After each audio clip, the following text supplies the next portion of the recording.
पोपट पोपट पोपट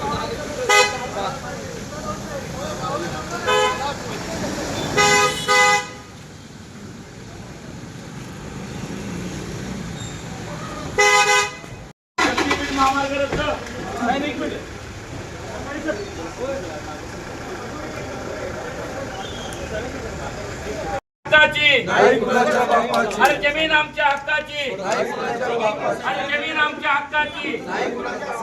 शक्तीपीठ महामार्ग रद्द, शक्तीपीठ महामार्ग झालाच पाहिजे. शक्तीपीठ महामार्ग रद्द झालाच पाहिजे. जमीन आमच्या हक्काची, नाही कुणाच्या बापाची. जमीन आमच्या हक्काची, नाही कुणाच्या बापाची. शक्तीपीठ महामार्ग रद्द झालाच पाहिजे. शक्तीपीठ महामार्ग रद्द झालाच पाहिजे. शक्ती पंढरपूरकडे आता तुम्ही शेतकरी म्हणून इथे रवाना होत आहेत. विठ्ठलाला साकडं घालणारे शेतकऱ्यांना काय आव्हान कराल, कुठे एकत्र येण्याचं आव्हान?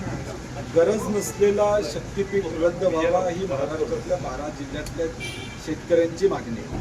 गेले वर्ष सव्वा वर्ष आम्ही सातत्यानं सांगतो की हा गरज नसलेला महामार्ग आहे आणि म्हणून परवा आम्ही 12 जिल्ह्यामध्ये रस्ता रोको केलं. विधिमंडळात त्याचा आवाज उठवला, परंतु सरकार ऐकायला तयार नाही. जनतेचं सरकार ऐकत नाही, लोकप्रतिनिधींचं सरकार ऐकत नाही. शेवटी विठ्ठलाचं तरी ऐकतो का हे साकडं घालण्यासाठी आम्ही पंढरपूरला आज सगळेजण 12 जिल्ह्यातले लोक जात आहोत आणि विठ्ठलाला साकडं घालणार आहे की 6 तारखेला महायुतीचे लोक ज्यावेळी अभिषेकाला येतील, दर्शनाला येतील, त्या निमित्तानं त्यांना या ठिकाणी या शक्तीपीठाचा फेरविचार करण्याची बुद्धी देऊ ही विठ्ठलाला आम्ही साकडं घालणार आहोत. आता देवांच्या माध्यमातून, विठ्ठलाच्या माध्यमातून मुख्यमंत्र्यांनी ऐकावं ही आमची अपेक्षा आहे. शेवटी आज जनता एवढ्या ताकदीनं रस्त्यावर उतरते, हे राजकीय आंदोलन नाही आहे, किंबहुना हे शेतकऱ्यांचं आंदोलन आहे. ह्याला राजकीय कलर न देता मुख्यमंत्र्यांनी हिंदी भाषेच्या संदर्भात जसं 2 पावलं मागे जाण्याची भूमिका घेतली तसं यात सुद्धा घेतली तर हरकत नाही. मला वाटतंय शेतकऱ्यांचा हिताचा निर्णय घेतला तर आपली माघार होत्या असं सरकारनं समजू नये.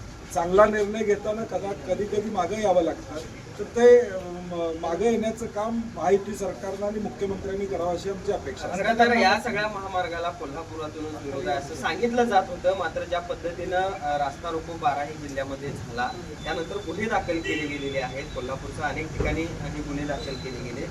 कसं बघता एकूणच ज्या पद्धतीने कोल्हापूर असू दे, सांगली असू दे, या सगळ्या जिल्ह्यांमध्ये रस्ता रोको झाला. अगदी सिंधुदुर्गपासून देखील हा रस्ता रोको त्या ठिकाणी झाले आणि म्हणून शेतकऱ्यांचा विरोध आहे. आत्ता तरी डोळे उघडावेत सरकारनं, आत्ता तरी अट्टास का करावा. आधीच सरकार कर्जाच्या खाईत आहे. 50,000च्या वर पुरवण्या मागण्या या ठिकाणी गेलेल्या आहेत.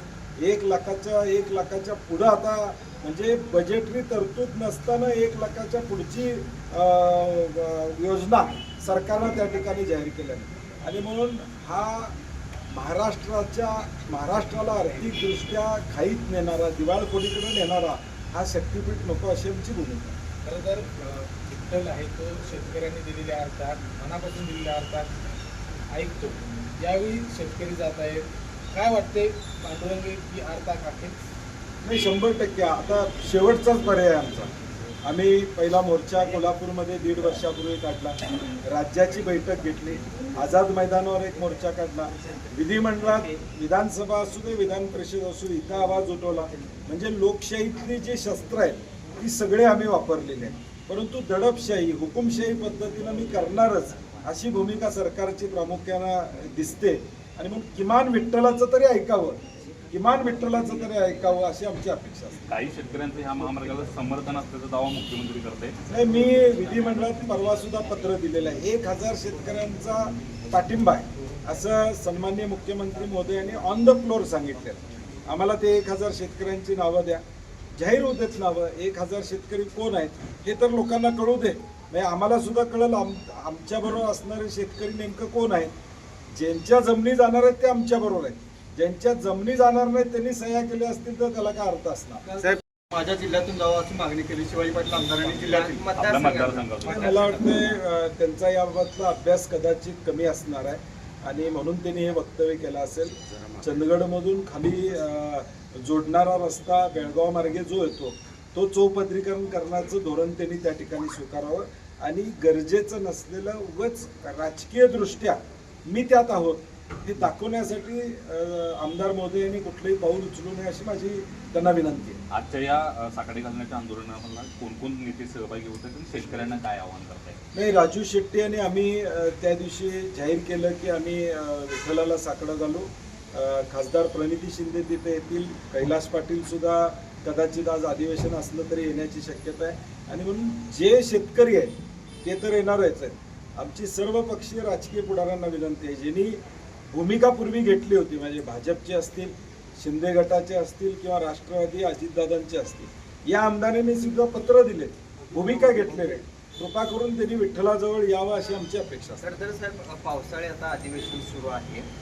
कशा पद्धतीनं महायुती सरकारचं म्हणजे विरोधकांच्या बद्दल दिसते? कारण बबनराव लोणीकरांकडून माफीचा विषय आला, त्यातून नाना पटोले यांच्यावर ज्या पद्धतीनं कारवाई झाली, कशा पद्धतीचा व्यवहार दिसतोय महाविकास आघाडीबद्दल एकूणच सत्ताधारी? शेतकऱ्याबद्दल प्रेम आपुलकी या सरकारला नाही आहे. नाना पटोलेजींनी मागणी केली, बबनराव लोणीकरांनी माफी मागावी, त्याच्याऐवजी नाना पटोलेंनाच बडतप करण्याचं काम एक दिवसासाठी करण्यात आलं. म्हणजे शेतकऱ्याचा जो आवाज उठवेल त्याला बोलायला मिळणार नाही, त्याच्यावर कारवाई होईल, हा मेसेज महायुतीनं महाराष्ट्रामध्ये दिला. शक्तीपीठ